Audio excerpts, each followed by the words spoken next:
Previa al G20, con todas las medidas de seguridad y todo el tema instalado de cuán capaz es la Argentina de contener un evento de esta magnitud. Estamos con Nicolás Da Pena, muchísimas gracias por estar aquí, Nicolás. Vale.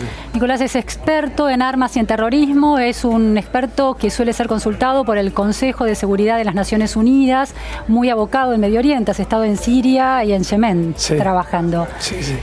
Nicolás, vamos por partes. Para un experto internacional que se ha enfrentado a investigaciones de ese nivel de gravedad y de riesgo en Yemen y Siria, los eventos protagonizados por grupos anarquistas en los últimos días ¿los tomás con seriedad? ¿Representan realmente una amenaza para la seguridad argentina?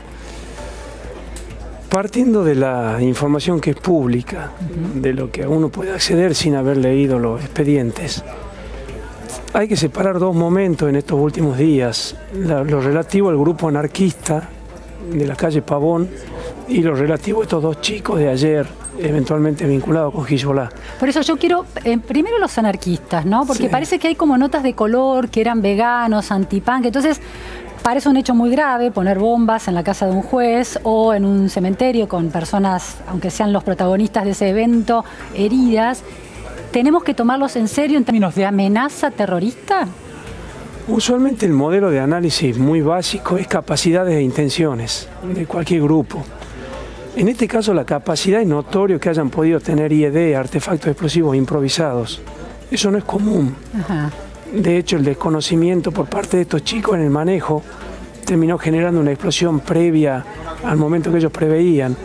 Y en el caso del juez Bonadío tampoco causó ningún daño el IED. Yo creo que por ese lado está investigando la fuerza y van a llegar a de dónde consiguieron la pólvora. Usualmente es o de mineras robada o vendida en el mercado negro, o del ejército o de algún arsenal privado que haya quedado. IED es pólvora. IED es Improvised Explosive Device, artefacto explosivo improvisado, el acrónimo internacional. Cualquier cosa que no sea una bomba preparada ex profeso por ejércitos o por fuerzas. Pero no un ciudadano común que a un día se le ocurre fabricar un IED no accede fácilmente a los elementos que necesita el aparato. No solo no accede, sino que en este caso es muy rústico porque no es explosivo plástico, pero es muy difícil armarlo y es muy difícil que detone en el momento que tienen que detonar. Uno de los problemas que tuvieron, por ejemplo, los terroristas de los atentados de Barcelona en la Rambla, es que la noche antes del atentado de la Rambla en autos, les detonaron imprevistamente todas las garrafas de gas en la casa donde estaban preparando explosivos. Eso habla de un grado de improvisación y si es así, ¿eso implica que no implica un riesgo tan grande para la sociedad? Desconocimiento, más que improvisación. No tenían entrenamiento, evidentemente, para hacerlo. Ergo, tuvieron intención de dañar, no tuvieron capacidad de dañar. Con relación a eso, yo creo que la Policía Federal tiene una buena unidad de investigación antiterrorista, la DUIA, y supongo que encontrará quién le proveyó los explosivos, que es lo más importante. Ya no es un tema tanto de esta chica que quedó herida, etcétera, sino más bien de cómo consiguió, cuál fue la base logística para poder armar el IED.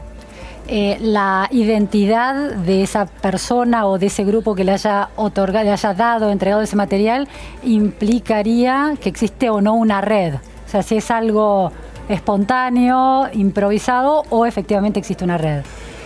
Una de las particularidades que uno observa en cualquier investigación de antiterrorismo es cuánto tarda el investigador, la fuerza, en encontrar el hilo conductivo, o sea, los anillos de soporte. Acá lo hicieron muy rápido y muy fácil. Por consiguiente, no es una estructura demasiado compleja.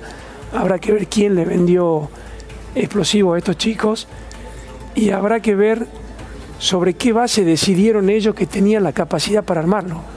Entiendo. O sea, si lo bajaron de internet al instructivo, que está disponible. Claro, un tutorial de internet, sí. Usás la palabra chicos para hablar de este grupo. ¿No usarías esa palabra para hablar de Hezbollah? ¿Por qué usas chicos en el caso de los anarquistas? En este caso yo lo que estoy viendo, primero el terrorismo anarquista como amenaza global ya casi diría no existe. Terrorismo, no estoy hablando de la violencia callejera como fue de Hamburgo en el G20. Violencia callejera es muy diferente de terrorismo. La violencia callejera usualmente no genera muertos, son palos, piedras, los humos, bombas, molotov, autos incendiados, nada que no pueda manejar un comisario a cargo del operativo. Claro. Terrorismo genera muertos. Son explosiones usualmente contra población civil, son ataques cobardes, son programados, generan muchos muertos. Yo veo a esta gente, a los anarquistas, más como agitadores callejeros que como un grupo terrorista. Bien. Como tal. Agitadores callejeros que dieron un paso más. Exacto. Esa es la impresión que tengo sin haber tomado conocimiento con la causa. Bien. En el caso de los detenidos que supuestamente están vinculados con Hezbollah, ¿es otro tipo de análisis? Y es mucho más profundo. A ver. Primero hay que dejar una cosa en claro. La ley argentina necesita mucha mejora en materia de terrorismo. Una reforma del 2011 quitó una pieza muy relevante de la estructura penal del tipo de la asociación ilícita terrorista, transfirió el delito no a la parte especial, no es un delito en sí, sino que es un agravante cualquier delito. Ajá. Para la ley argentina, 41 quinqui del código. O sea, no es un delito específico. El avigueato, uno explica eventualmente en una clase que el avigueato con determinados agravantes podría ser terrorismo bajo la ley argentina, el robo ganado o la estafa. Claro, claro. Entonces, la estructura legal de Argentina necesita muchas mejoras porque no es clara. O sea, quizás desde el punto de vista del terrorismo, ¿qué entiende el legislador argentino por terrorismo y cómo guía a las agencias de defensa de la ley para investigar el terrorismo? Entiendo. El segundo punto es que la Argentina, en materia de sujetos y organizaciones terroristas, aplica el capítulo 7 de la ONU. El capítulo 7 de la ONU establece un listado de sujetos y de organizaciones terroristas, que Argentina lo ha aprobado por un decreto interno y ese listado que está vigente. Es terrorista lo que el listado ese, que tiene muchísimos sujetos, muchísimas organizaciones, dice que es terrorista. Bien. Para la ONU y por ende para la ley argentina, Hezbollah no es una organización terrorista. Ah, ¿y qué es? Hay múltiples interpretaciones y esto obedece a geopolítica global. Hezbollah en el Líbano actualmente es un partido político que ganó elecciones legítimas. Son procesos de reconversión que tiene. Usted no sé si recuerda la ETA, Euskadi Tasuna, se convirtió en su momento en Herri Batasuna, en un brazo político. El IRA se convirtió después en Sinn Féin, por un brazo político. Cuando empiezan a salir del uso de las armas, si las ideas siguen teniendo anclaje en la sociedad, empiezan a reconvertirse a grupos no violentos. Sí, se institucionalizan políticamente. Ahora, igual es muy complejo, no estoy diciendo que no sea y que no haya cometido atentados. Claro, el relato que se ha instalado en relación a estas detenciones es que son ciudadanos argentinos con vinculaciones con el grupo Hezbollah y esa sola mención de la vinculación dispara la noción de terrorismo. Es una conclusión imprecisa, entonces, de acuerdo con tu explicación. Sí, en realidad de acuerdo a la ley argentina, de acuerdo a la ley americana sí es una organización terrorista, de acuerdo a la ley israelí lo es. De acuerdo con la ONU no. De acuerdo con la ONU no, que es la que aceptamos todos los países. Ajá. ¿Y por qué los Estados Unidos la consideran una organización terrorista si la ONU no la considera? Geopolítica.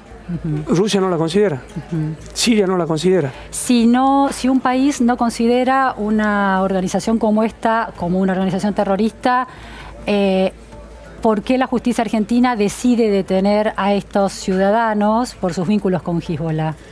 Acá hay, sin haber leído nuevamente la causa... Sí, por lo que conocemos públicamente. Las particularidades, yo creo que la causa esta es con relación a tenencia de armas de guerra a estos chicos. Tienen, por lo que he podido averiguar, por herencia una serie de armas. Sí, el padre dijo eso. Son armas de guerra, pareciera que los papeles no están en orden, tienen muchísimas municiones que están vencidas, por lo que me dijo alguna persona relativa al asunto. Que estas personas tengan una simpatía o una adherencia a Hezbollah, por un principio de reserva legal bajo la ley argentina, es irrelevante. Puede tener simpatía o no, no digo que esté bien ni que esté mal, pero la ley argentina no considera terrorista. ¿Y por qué dos jueces avanzan inconexos entre sí, deciden avanzar cuando tienen pistas de estas vinculaciones de distintos ciudadanos? Acá yo empezaría por... Además están relacionados entre sí, ¿no? Los detenidos. Sí, se conocen. Es muy común que la comunidad libanesa se conozca, acá y en todos los países del mundo. No es algo anormal que se conozca. Entiendo. Como la comunidad argentina, yo viví mucho en La Haya, se conocen todos en La Haya, claro, no es algo anormal. Yo creo que el punto de partida que en estas causas particulares, ¿cuál fue la noticia criminis? Noticia criminis es que activa la jurisdicción diciendo acá pasa esto. Es un anónimo que en materia de terrorismo se debe ser muy, muy prudente con los anónimos. Donde ese anónimo hace una descripción de esta persona, de sus viajes, de lo que tiene adentro de su casa, de las armas, de sus afiliaciones políticas, y es un anónimo que no va a parar un fiscal o un juez o a la fuerza, que es lo que establece el Código Procesal argentino, sino que va a parar una institución israelí. Claro, la DAIA, sí. Entonces ya es muy raro un anónimo, porque la ley de inteligencia argentina, el artículo 11, prohíbe hacer inteligencias particulares.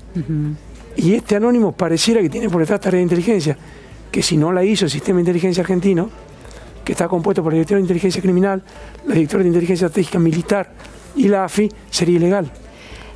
Repasamos cómo va a estar compuesto el operativo de seguridad del G20 ante, bueno, esta que vos relativizás mucho, ¿no?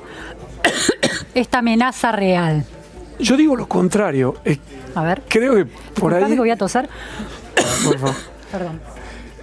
Yo estoy en Argentina desde fin del año pasado y cada vez que he tenido ocasión de hablar con alguien que ha tenido la gentileza de invitarme, he dicho lo mismo. Una cosa muy diferente es la violencia callejera y es lo que puede pasar con grupos agitadores.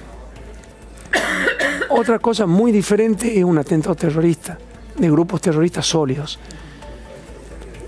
En el caso de estos dos chicos de Hezbollah, si realmente fuese una célula de Hezbollah, en 8 horas no la detecta nadie.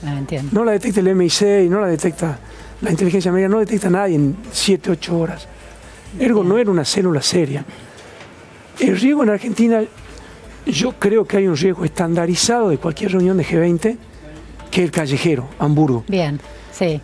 El otro riesgo que creo que requiere un análisis mucho más profundo es el riesgo que algunas organizaciones terroristas serias, como ISIS y Al-Qaeda, pueden querer utilizar el contexto de la concentración de la prensa mundial en la jurisdicción para producir un atentado. Entiendo. Hasta ahora no ha habido datos, por lo menos públicos, sobre eso. Pero la lógica eventualmente apuntaría más ahí. ¿Por qué? Porque la política que se discute en el G20 es una política que está claramente opuesta a la política de estos grupos.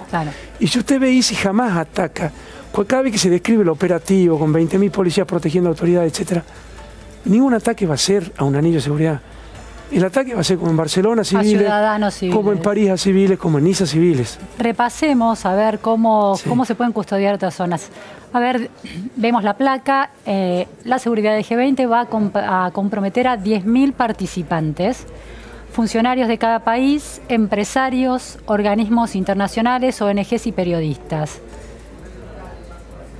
Va a haber 20.000 integrantes de las fuerzas de seguridad federales y 5.000 agentes de distintas fuerzas.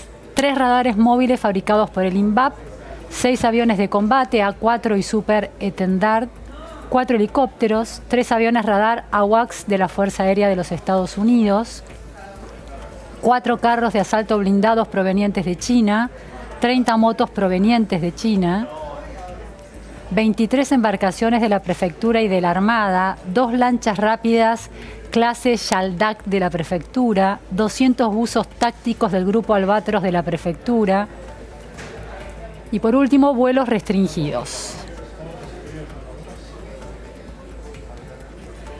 Este despliegue es similar a otros despliegues en otros puntos donde el G20 se realizó.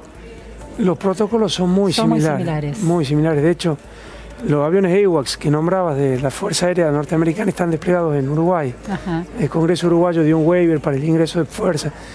Los mecanismos de protección de los anillos de los funcionarios están muy estandarizados porque hay mucha práctica internacional al respecto. Y en relación a las personas comunes, como decía, el riesgo es el impacto de estos actos terroristas que suelen apuntar a las poblaciones comunes para instalar el miedo y lo siniestro, lo imprevisible en la vida cotidiana. ¿Crees que algo de ese operativo apunta a eso? ¿A proteger a los civiles que no van a estar en estos círculos de protección? Es una buena pregunta. Yo iría un poco más atrás. 7 días atrás, en el típico advice a viajeros del Foreign Office, Londres le dijo a sus viajeros británicos que Argentina subía de nivel. Pasaba a nivel una palabra very likely equivale a decir highly likely. Sí. Highly likely a nivel civil, severo, para la inteligencia terrorista británica. Es el nivel más alto antes de critical, que significa que ya está en marcha el... ¿Cuántos niveles tiene? 6. Y este es el quinto. Equivale a severo, lo que dijeron los británicos para sus ciudadanos en Argentina, que no tiene que ver con el G20. Es un travel advice general, equivale a nivel severo. Esto para Londres fue. Para Argentina. Para Argentina. Claro. Esto motivó que el gobierno argentino salga con una respuesta muy dura, que tampoco se acostumbra, cuestionando el análisis que hizo el MI5 y el MI6 británico, que son los que completan el capítulo de antiterrorismo en el Travel Advice. 7 días atrás el gobierno argentino dijo que no había ningún riesgo y no había por qué preocuparse. Ayer el gobierno argentino invita a todos a irse de la ciudad en el periodo. No es tanto por los disturbios en el tránsito que pueda haber, los disturbios callejeros, sino por alguna otra hipótesis, decís vos. Nuevamente, los anillos van a tener la suficiente protección. Ningún terrorista está ni lejos en condiciones de penetrar los anillos de seguridad del G20. Si hay riesgo, es a civiles. El terrorismo ataca a civiles, no ataca a autoridades. Lo que estás diciendo, sí. Por consiguiente, la misma pregunta que me está haciendo usted, yo la vengo haciendo por escrito hace varios meses, en varios medios. Pero Nicolás, entonces los dichos de la ministra de Seguridad, Patricia Bullrich, en torno a, bueno, sería conveniente que abandonen la ciudad, apunta a otra cuestión más peligrosa. Vuelvo a elementos objetivos de análisis. Para la inteligencia británica el riesgo de ataque terrorista contra civiles en Argentina se incrementó. Y es severo. Yo trabajé mucho con los británicos en Siria, en Yemen. Son muy serios en antiterrorismo. Precisos. Son muy serios, son más serios quizá que los americanos, porque enfrentaron y vencieron al IRA. Son extremadamente serios. Cualquier indicación general a sociedad civil, no agencia para G20. La relación para G20 es agencia, inteligencia. Cualquier análisis general para población civil sobre el riesgo terrorista que venga de los británicos, yo lo tomaría muy en serio. Bien. Bueno, me quedo con esa conclusión. Muchísimas gracias, Nicolás. Nos dejas pensando. Muchas gracias. Gracias. Vamos ahora con Carla Ricciotti desde Aeroparque, ¿no? Exactamente, Aeroparque. Carla, ¿cómo estás? Contanos qué está pasando allí. Hola Luciana, buenas tardes. Bueno, ahora está todo muchísimo más tranquilo, pero vos sabés que hoy, cerca de las 11:30 de la mañana, hubo un momento de tensión, porque se empezó a llamar, la gente de la policía aeroportuaria decidió llamar a la brigada antiexplosivos, a la brigada antibombas. ¿Por qué? Porque en la puerta de un baño que está aquí, en el pasillo que divide el sector A del sector C, clausuraron directamente el paso ahí porque una persona se había olvidado una bolsa que a la distancia se podía ver que era una bolsa como las de Free Shop.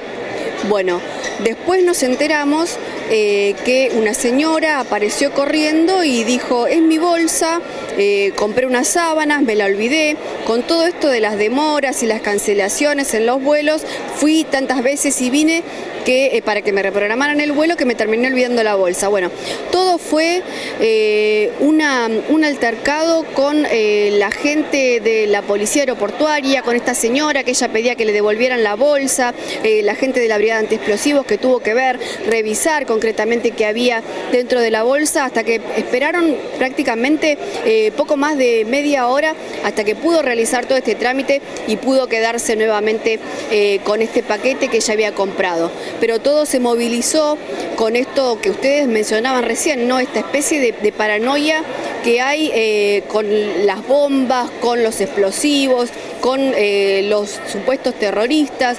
Bueno, todo se movilizó aquí en Aeroparque y hubo un despliegue importante de la gente de bomberos de esta brigada y se activó el protocolo antiexplosivo aquí en Aeroparque, por lo que estuvo cerrado el tránsito y el acceso de un sector hacia otro y viceversa durante aproximadamente unos 40 minutos. Bueno, lo tranquilizador en ese sentido es que los protocolos funcionaron, no más allá de que no hubiera finalmente un riesgo en esa bolsa. Carla, hay otro tema también en Aeroparque, ¿volvieron las cancelaciones y demoras de vuelos?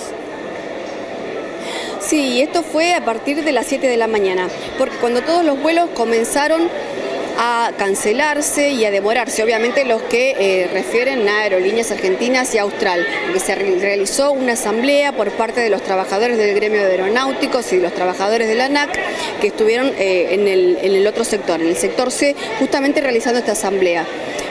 Ahí comenzaron a demorarse los vuelos y ustedes pueden ver que hay muchos cancelados. Desde un informe de la empresa se decía que había al menos 20 vuelos cancelados, 1.200 pasajeros con este problema, afectados a raíz de este problema, y todavía ustedes pueden ver en la pantalla la cantidad de vuelos demorados por esta reprogramación, que puede ser que afecte inclusive a los vuelos del día de mañana, porque los que vienen en cola y fueron demorados o reprogramados pueden afectar también durante el resto del día y las próximas horas. Por lo general, los vuelos están demorados o reprogramados para 1 hora, 2 horas como mucho de demora de lo que estaban previstos, pero es casi la totalidad de los vuelos de Aerolíneas Argentinas y Austral que están con este inconveniente en este momento, aunque la asamblea, hay que decir, que terminó a las 11 de la mañana y todo volvió a la normalidad aquí en Aeroparque. Muchísimas gracias, Carla. Cualquier novedad, estamos en contacto otra vez. Por supuesto, hasta luego. Pasamos ahora a otro tema.